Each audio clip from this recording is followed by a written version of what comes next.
ஹல்லேலூயா, ஆமென். தினமும் நடக்கும் சம்பவங்கள். நேற்று ஒரு ஆஃபீஸில் ஒர்க் பண்ணிகிட்டு இருந்தோம்.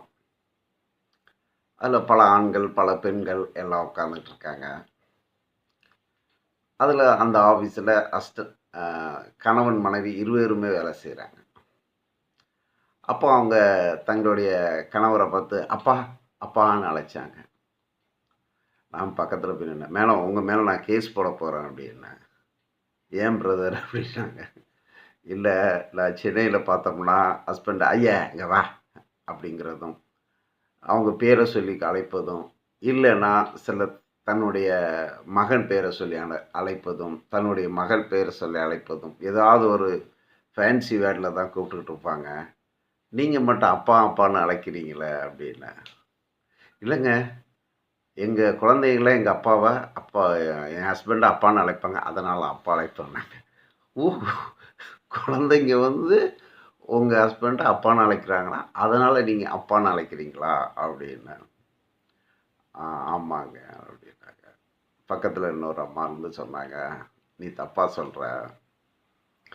நீ பேசிக்கில் ஒரு கிறிஸ்டின், நானும் பேசிக்கில் ஒரு கிறிஸ்டின்.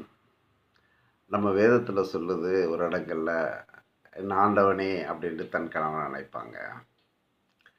சரி, கணவனை அன்பால் அழைப்பது நம்ம தமிழ்நாட்டில் மட்டும் அத்தான், மாமா, அப்பா அப்படின்ட்டு விதவிதமான பேர் வச்சுருக்காங்க. மிக்க லாங்குவேஜிலும் பேர் வச்சுருக்காங்க.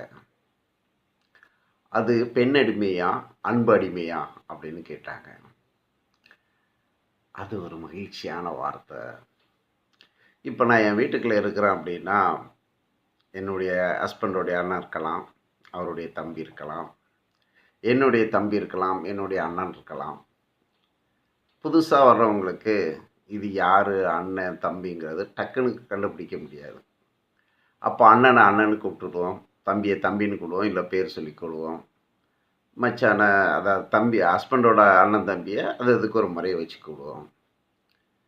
ஆனால் கணவனை மட்டும் மாமான்னு அழைப்பதனாலேயோ, அப்பான்னு அழைப்பதுனாலேயோ, அந்த ஒரு வார்த்தைகள் அழைக்கும்போது அது ஒரு பெரிய பொக்கிஷம். அது பெண்ணடிமையான்னு கேட்டால், அடிமைன்னு எடுத்தால் எல்லாமே அடிமை தான். அத்தான் என்று கூப்பிடுவதனாலேயோ, மாமா என்று கூப்பிடுறதுனாலேயோ, அது வந்து ஒரு அடிமைங்கிறது இல்லை. அது ஒரு அன்பின் அடையாள பரிமாற்றம் அப்படின்னு ரொம்ப அழகாக சொல்ல ஆரம்பித்தேன். கடவுள் நமக்கு கொடுக்கிற கணவன் ஆசீர்வதிக்கப்பட்டவர். கடவுள் நமக்கு கொடுத்த மனைவி ஆசீர்வதிக்கப்பட்டவள் அப்படின்ட்டு நினைக்கிறதுக்கே பெரிய மனங்களும் வேண்டியிருக்கு, பெரிய ஆசீர்வாதமும் வேண்டியிருக்கு அப்படின்ட்டு ரொம்ப எக்ஸ்பீரியன்ஸாக சொல்ல ஆரம்பித்தாங்க. இதில் 10 நிமிஷத்தில் நம்ம அதை டக்குன்னு சொல்லிட முடியாது இல்லையா? அப்போது நாம் வாழ்கிற வாழ்நாட்களில் நல்லதையும் கற்றுக்கிடுறோம், கெட்டதையும் கற்றுக்கிடுறோம், மரண பரியந்தம் வரைக்கும். நம்ம ஒரு எந்த சூழ்நிலையில் எந்த இடத்துல வளர்ந்தாலும் அதில் நல்ல எண்ணங்களை நோக்கி போகிற வாழ்க்கை ஒரு சந்தோஷமான வாழ்க்கை. நம்ம எந்த இடத்துல எந்த சூழ்நிலையில் வளர்ந்தாலும் கெட்டதை நோக்கி கெட்ட வழியில் போகிறது ஒரு வகை நோக்கு. அப்போ நம்ம பழகிற பழக்கங்கள், நாம் கற்றுக்கிற கல்விகள், இதுதான் நம்மளை வாழ வைக்கிறது. அப்போது நாம் நம்ம கணவனை அன்பாக அழைக்கும்போது அதில் நம்மளுக்கு ஒரு 10% மரியாதை கூடிடுது.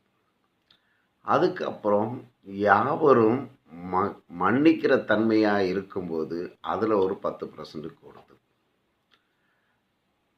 அப்போது கடவுளுக்கு பயந்து நடக்கும்போது அதில் ஒரு 10% கூடுது. குடும்பமாக நம்ம மாறும்போது அதில் ஒரு 10% கூடுது. இப்படி நம்மளுடைய வாழ்க்கையில் ஒவ்வொரு தரங்களும் கூடி கூட கூட நம்மளுடைய மகிமையும் கூடிக்கிட்டே வருது. அப்போது நாம் பெண் என்றால் அதில் எவ்வளோ அதிகாரம் படைத்திருக்குது அப்படிங்கிறதை வேதத்தில் எனக்கு சொல்லும்போது நான் அதை காது கொடுத்து கேட்டேன். நம்ம வீடும் நம்மளுடைய குடும்பமும் ஒரு மகிழ்ச்சியாக சந்தோஷமாக இருக்குதுன்றதாலே அதில் கடவுள் கொடுத்த ஆசீர்வாதம் ஆகிய பெண்ணே பெரியவள். அதில் கடவுள் கொடுத்த ஆசீர்வாதங்களில் பெண்ணே பெரியவள். அவர்கள் சொல்லும்போது ரொம்ப அழகாக உட்கார்ந்து கேட்குற மாதிரி இருந்துச்சு. அந்த வேத வசனங்களோடு எடுத்து எடுத்து எடுத்து எடுத்து சொல்லிக்கிட்டே இருந்தாங்க. இரக்கமுள்ள மனசு எவ்வளோ ஆசீர்வாதத்தை தரும். இரக்கம் உள்ள மனசு இல்லாதனால எவ்வளோ பிரச்சனைகள் வரும். இரக்க மனசே இல்லாமல் நாடகம் ஆடுறதுனால எவ்வளோ பிரச்சனைகள் வரும் அப்படின்னு சொல்லிக்கிட்டே இருந்தாங்க. அதில் கெட்டதை விட்டு நல்லதை கற்றுக்கொள்ளணும். கெட்டது யாரிடத்திலெல்லாம் இருக்கும்? முதலாவது நமது குடும்பத்தினிடத்தில் இருக்கும். கெட்டதை கற்றுக்கிட்டுறது ரொம்ப ஈஸி. ஒரு சில வீடுகளில் போனால் கணவன் ரொம்ப பெரிய உத்தியோகத்தில் இருப்பார். அவர் ஒரு பிரச்சனையில் வருவார்.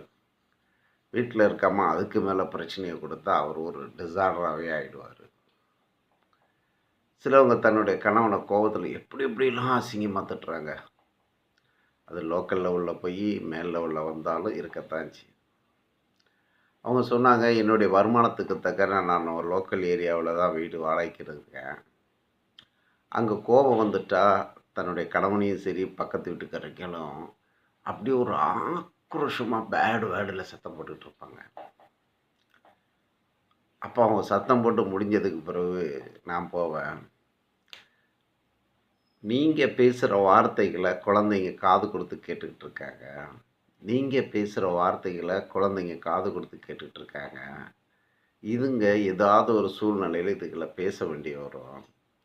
அதனால் இந்த வார்த்தைகளை பேசுகிறது கொஞ்சம் கஷ்டமாக இருக்குது அப்படின்னா, ஐயோ சாரிம்மா, தோத்திரம்மா, நான் கோவத்தில் பேசிட்டேன், நான் கொஞ்சம் கொஞ்சமாக குறைச்சிக்கிட்டேன்னு சொல்லிட்டு அவங்க சாரி கேட்கும்போது அதில் ஒரு சந்தோஷம். அவங்க சொன்னாங்க, நானும் அந்த சூழ்நிலையில் தாங்க வாழ்ந்தேன். கிறிஸ்தவன்னு சொல்லிட்டா சர்ச்சில் போனால் ஏதோ பாவ மன்னிப்பு கிடைக்குது, ஏதோ பொக்கிஷம் கிடைக்குது, பணம் கிடைக்குது அப்படிலாம் சொல்கிறாங்க. கிடைக்கலாம், மேபி இருக்கலாம். ஆனால் எனக்கு தெரிஞ்சு இல்லைங்க. நான் குடும்பமாக ஆண்டவரை துதிக்கிறோம். ஊழியக்காரங்க பாடுபட்டு வேத வசனங்களை எடுத்து குடும்பம்னா என்ன, குடும்பத்தினோட பிரச்சனைகள்னா என்ன, அதை நீங்கள் எப்படி பேலன்ஸ் பண்ணி போகணும், பிள்ளைகளை எப்படி வளர்க்கணும், பிள்ளைகளோட எதிர்காலங்கள் எப்படி இருக்கணும், ஒரு தாய் எப்படி இருக்கணும், ஒரு தாயோட நல்வழி இருக்கணும் அப்படின்னு ஏகப்பட்ட காரியங்களை போதிக்கிறாங்க. அதை நான் கேட்டுக்கிட்டு எனக்கு கொஞ்சம் ஃபாலோ பண்ணுறேன். சரி, இது கிறிஸ்தவ மதத்தில் மட்டும்தான் சொல்கிறாங்கன்னு நினைக்கிறீங்களா? இல்லைங்க, எல்லா மதங்கள்லையும் சொல்லப்படுது. ஏன் சினிமாவில் கூட சொல்லப்படுதுங்க. சினிமா பார்த்தா பாவங்கிறாங்க. எங்கே பாவம் இல்லை? சினிமாவிலையும் நல்ல காரியங்களை சொல்லி நல்வழி நடத்துகிறவங்க இருக்கத்தான் செய்கிறாங்க. நாடகங்களிலும் நல்வழியை சொல்லி நல்பாதையில் நடத்துகிறவங்க இருக்கத்தான் செய்கிறாங்க. எதுவுமே நல்லது இல்லாமல் இந்த உலகத்தில் வரவும் வராது, நிற்கவும் நிற்காது, நீடித்த நாளும் நிற்காது.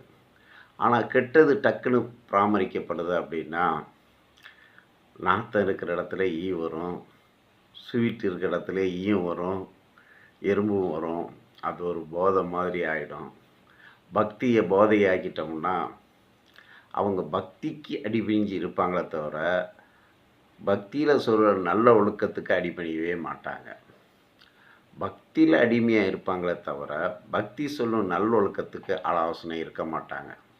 இப்போ பார்த்தீங்கன்னா, சினிமா கட் அவுட்டில் பால் ஊற்றுறது, ஒரு சினிமாவை பார்க்க பல மைல் தூரம் பஸ்ஸில் பிரயாணம் பண்ணுறது, ஒரு சீரியலை பார்க்குற நேரத்தில் வீட்டை கவனிக்காமல் இருக்கிறது.